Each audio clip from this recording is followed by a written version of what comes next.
अपना जीवन पाए। हाँ दोस्तों, इसके साथ ही मैं आज के नवग्रह पर तीसरा भाग प्रस्तुत करने जा रहा हूं। दोस्तों, कई बार आपको लगता होगा कि मैं कोई भी टॉपिक पे जब बिगर देखे सुने सहज तरीके से जैसी मेरी प्रेरणा होती है मैं आपको बोलते चले जा रहा हूँ।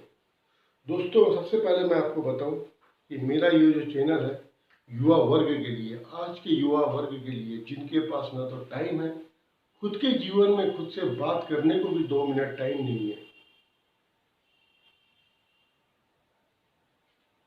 नहीं है, टाइम, उस युवा वर्ग को हंसते हंसाते हुए मैं कहीं पर पहुंचाना चाहता हूं। हाँ दोस्तों, आज का नवग्रह पे टॉपिक पे मेरा ये आज का संक्षिप्त एक छोटा सा विषय है। जब आप कहीं सफर पे जाते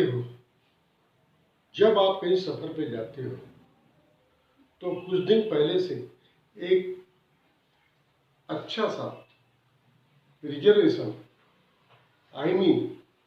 जगह का आरक्षित कराते हो और अच्छी जगह पहुंचने के लिए जो भी आपसे भरपूर प्रयास होता है वो प्रयास आप करते हो। यदि आपके पास पॉकेट अलाउ करता है तो आप अच्छी जगह पे कुछ दिन आनंद पूर्वक बिताने के लिए कोई अच्छा हिल सेंटर जैसा आपका पॉकेट अफोर्ड करता है, भारत देश में हो तो भारत देश का कहीं अच्छी जगह जहाँ शांति से आप कुछ दिन परिवार के साथ रह सको, ऐसी जगह, या आपका पॉकेट अफोर्ड करता है तो फॉरेन में जो मनपसंदीदा देश है आपका वहाँ जाते हो और वहाँ जाके आप समय बिताना चाहते हो। तो वैसे ही दोस्तों, यदि आपको बोले कि आपको ये शरीर जो है यह भी कुछ समय के लिए है और ये आपको छोड़ के आपको जाना है, और साथ में कोई यदि आपसे ये गारंटी ले कि अगला जन्म आपको फिर से 88 करोड़ योनि में मानव शरीर का मिले, उसके लिए आपको कुछ करना चाहिए। 88 करोड़ 888000 कितने जीरो आप गिनो, उसमें अमीबा से लेके डायनासोर तक के जन्म मिलेंगे। जो आप वनस्पति की सब्जी खाते हो वो भी एक जिंदा लिविंग एलिमेंट है। ऐसे सब मिला के 88 करोड़, उसमें जो मानव शरीर जो आपको ऐसा मालूम भी नहीं होगा कि करोड़ों अरबों रुपए का है, वो आपको जो देह मिली, वो देह का आपको लगता है कि 2 टाइम रोटी, हल्का फुल्का जीवन आपको जो मिल रहा है आपको एंजॉय करते हुए जाना है। नहीं साहब, सिर्फ एक यही जीवन था जिसमें आत्मा से परमात्मा का मिलन होने की अथॉरिटी आपको दी गई थी। आत्मा, खुद की आत्मा से ऊपर नीली छतरी वाला परमात्मा, उससे मिलने की अथॉरिटी सिर्फ आपको इस मानव शरीर में ही है। लेकिन नहीं, बाकी तो सब देश है, चाहे वो सऊदी अरब हो, चाहे वो अमेरिका हो, चाहे वो जापान हो, चाहे कोई भी देश हो, उस देशों में इतना ज्यादा आत्मज्ञान के बारे में कोई बोलने वाला, समझने वाला नहीं है, क्योंकि वो स्वर्ग है, धरती के स्वर्ग है, जहां पर आपने पिछले कर्मों के हिसाब से आप भोगने के लिए तो आप आए हो, लेकिन वहां कोई बताने के लिए तैयार नहीं है कि आपका अगला जीवन फिर से मानव शरीर पाने के लिए और उससे बेटर है जीवन मरण के चक्कर से हमेशा के लिए बाहर से टंटा मुक्ति होना है। तो उस टंटा मुक्ति होने के लिए भी आपको क्या करना है? हाँ दोस्तों, बड़ी अजीब बात है ना। भारत देश, ये अपना हिंदुस्तान, ये सिर्फ और सिर्फ अध्यात्म के हिसाब से बहुत एडवांस में है, बहुत आगे है। यहाँ घोर तपस्या करने वाले, हिमालय में कई ऐसे जीवित मनुष्य साधु संत है जो कई कई समय तक जंगलों की झाड़ कुंद मूल खाके जीवन जीते हुए सिर्फ ऊपर वाले के साथ में अपने आप को लीन कर बैठे। दोस्तों, मैं वहां तक तो आपको किसी को करने के लिए नहीं बोल सकता, अरे जब मैं खुद ही आपका गुरु नूतन खंडेलवाल, हाँ दोस्तों, आपने चंद्रमोहन जैन की स्टोरी तो सुनी होगी, जो बाद में रजनीश कहलाए, आचार्य रजनीश कहलाए, बाद में खुद को अपने आप को भगवान डिक्लेयर किए। जी हाँ, जिनको 21 देशों ने हाथ जोड़ के एयरपोर्ट से वापस किया, जिनको मैं मानता हूं कि ध्यान अध्यात्म में गुरु नहीं थे, आविष्कारक थे, आविष्कारक इन्वेंशन थे उनके। ये बात अलग है जो उनको समझ नहीं पाए।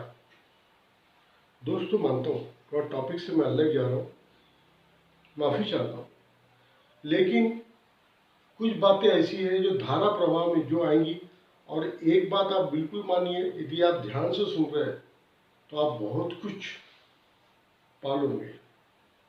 हाँ तो दोस्तों, मैं आपको फिर से बोल रहा था, इतने बड़े जो संत थे, जो जब बोलते थे तो उस समय भी और आज भी उनके मरणोपरांत हजारों उनके प्रवचन आज भी लोग देख रहे हैं, सुन रहे हैं, और लंबी चौड़ी रॉयल्टी आ रही है। वो ऐसा ही नहीं हुआ, बहुत कुछ था उनके साथ, लेकिन लोगों ने उनकी ब्लैक साइड या जो बातें उनके दिमाग के बाहर समझ नहीं पाते थे, उस पक्ष को सामने रख के उनके बारे में कुछ भ्रांतियां फैलाने की कोशिश करी, जो दूर तक सत्य नहीं है। दोस्तों, मेरा ये बोलने का तात्पर्य है कि ज्ञान की मर्यादा नहीं है, ज्ञान की सीमाएं नहीं है। अब सवाल यह है कि आपका हाजमा एक रोटी का है, तो आपको यदि कोई 4 रोटी खिला दे तो सहज है आपको बदहजमी हो जाएगी। दोस्तों, संक्षिप्त में फिर अपन वापस आते हैं, और मैं आपको बोल रहा हूं कि अगला जीवन आपका अच्छा हो, उसके लिए आपको क्या करना चाहिए। तो दोस्तों, मैंने इसके पहले भी आपको कई बार इशारा किया हो, स्पष्ट रूप से बताया हो कि जैसा बोओगे वैसा काटोगे। मैंने 5 नियम पहले के अध्यायों में आपको बता चुका हूं, किस तरह से उनका पालन करना है, किस तरह से आपको अपना जीवन में ईश्वर को पकड़ने के रास्ते सहज रूप से 1 बाय 1 स्टेप सीढ़ी कैसे चढ़ते जाना है, वो भी मैंने आपको बताया। अब दोस्तों, होता यह है कि पिछले कर्मों के हिसाब से जो 9 ग्रह है वो समय समय पे एक रोड ब्रेकर की तरह आपके सामने आते हैं। अच्छा समय आता है तो वही रोड ढला हो जाती है, बिगर एक्सीलेटर दिए आपकी गाड़ी सलाम चलते रहती है। अब दोस्तों, मेरा कहने का तात्पर्य है, ये जीवन जो आप जी रहे हो, पहले के हिसाब से हजारों वर्ष, आपके हिसाब से एवरेज लाइफ 60 से 70 के बीच में, यदि आपका दिनचर्या बहुत अच्छी है, हेल्थ के प्रति आपकी जागरूकता बहुत अच्छी है, आप 90-100 साल पूरे जी सकते हैं। उसके बाद दोस्तों क्या, कभी आपने सोचा है उसके बाद क्या? उसके बाद दोस्तों ऐसा है कि यदि आप नीति से कमाते हुए धनोपार्जन करेंगे और सहज तरीके से जो भी नीति से आपको धन मिलता है उस चादर के अंदर सीमित अपने पैर रखते हुए जीवन यापन करेंगे, तो आपको कई बार ऐसा लगेगा कि अपनी औलादों के लिए, अपने परिवार के लिए आप बहुत कुछ नहीं कर पा रहे हो। लेकिन ऐसा कुछ नहीं है दोस्तों, वो तो भाग्य लेके अपना है। आपके नीति अनीति के पैसे से उनको बहुत कुछ लेना देना नहीं है। ये हो सकता है कि कुछ जगह मार्ग उनको सुगम लगे, लेकिन वो मार्ग सुगम होने के बाद अपने गंतव्य स्थान में अपने टारगेट में तभी पहुंचेगा जब वो आपका नीति का कमाया हुआ अन्न खाएंगे और आगे बढ़ेंगे। तभी वो धन सक्षम तरीके से उनके लिए कारक सिद्ध होगा, अन्यथा सब व्यर्थ है। ये कहावत है, अर्थ बिना सब अनर्थ है। और दूसरी कहावत मैं आज बता रहा हूं कि बिना नीति से कमाया हुआ अर्थ वो तो पूरे ही तरह व्यर्थ है। दोस्तों, मेरा कहने का तात्पर्य है कि जरूरी नहीं है कि भरण पोषण के लिए कई बार आप जो पैसा कमाते हो वो गलत रास्ते से करते हुए आप जाओ, क्योंकि ऊपर वाला नीली छतरी वाला जहां से भी आपको देख रहा है वो आपके एक एक क्रियाकलापों का उसके सुपर मेगा कंप्यूटर में एक एक एंट्री है, जो कि किसी तरीके से भी डिलीट नहीं होने वाली, और वो कर्म आपको भोगना ही भोगना है। कम से कम कुछ ना हो तो मानव जीवन फिर दोबारा आपको मिल जाए। इस जन्म में यदि आपको आत्म साक्षात्कार जानने का रास्ता यदि आप नहीं पकड़ पाए हो तो अगले जन्म में पकड़ लो। लेकिन एक बात आप ध्यान रखना कि सिर्फ और सिर्फ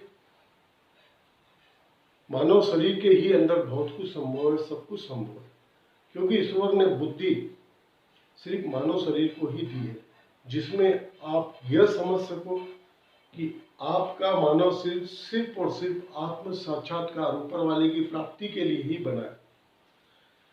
अब दोस्तों, होता यह है कि जाने अनजानों के किए हुए आपके कर्म फिर से नौ ग्रह किए एक मकर जाल में फंस जाते हैं, और आपके करनी भोगनी के हिसाब से वो नौ ग्रह फिर आपको इस तरह से खेल खिलाते हैं, ऐसी अड़चने, ऐसी मुश्किलें, ऐसी खुशियां देते हैं कि आप उनके बाउंडर में ही फिर से उलझते चले जाते हो। दोस्तों, आपको लगेगा कि ये टॉपिक में मैं कई बार भटकते हुए, कई बार टॉपिक से बहुत दूर, एक अपने रास्ते से बहुत दूर यहाँ वहाँ चला गया, लेकिन नहीं दोस्तों, मेरा टॉपिक आज का यही था, नवग्रह के ऊपर। और मेरा सिर्फ यही कहना है कि यदि आप जीवन अच्छी तरह से बिताओगे तो अगला जन्म फिर से आपको मानव शरीर मिल सके, जिसमें आप फिर से उन नौ ग्रहों को बीच में रंग नीली छतरी वाले के रंगमंच में आके कुछ कलाकारी करने का फिर से आपको मौका मिल सके। वह सब पाने का हकदार तभी रहोगे जब जीवन में कुछ इतने कर्म गए बीते ना हो कि ऊपर वाला आपको मानव शरीर 88 करोड़ में से सिर्फ एक योनि के लिए भी आपको अधिकार से वंचित कर दे। हाँ दोस्तों, 88 करोड़, उसमें एक योनि मानव शरीर, जिसमें ऊपर वाले की प्राप्ति का बेसिक राइट मिला हुआ है, लेकिन यदि वो भी नहीं मिली तो बाकी सब तो भोग योनि है। आइदर यू मे से इट एज ए रिवार्ड और यू मे से इट एज ए पनिशमेंट। या तो आप इसको यह कर सकते हैं कि आपको पारितोषिक तरीके से कुछ एंजॉयमेंट की लाइफ मिल जाए, या एक पनिशमेंट के तरीके से एक नारकीय जीवन मिल जाए।